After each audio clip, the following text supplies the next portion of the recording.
এখানে আমরা দেখাই দেব যে সারা বাংলাদেশে বিএনপি এবং তার অঙ্গ সংগঠনের নেতৃত্বে আজকে যে উৎসব করতেছে এই উৎসবে আজকে আমরাও জিজ্ঞাসে পিছিয়ে নাই, বলরামপুরেও পিছিয়ে নাই। আমরা স্বতঃস্ফূর্তভাবে আমরা এই 2000 লোক নিয়ে আমরা উপস্থিত হয়েছি। আমরা মনে করি যে আমরা অনেক লোক আসছে, আরো লোক আসতেছে।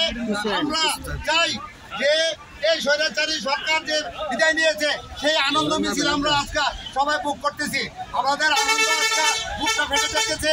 আমরা কোনো 17 বছরে কোনো আন্দোলনে সংগ্রাম করতে পারি নাই, আমরা দলীয় প্রোগ্রাম করতে পারি নাই।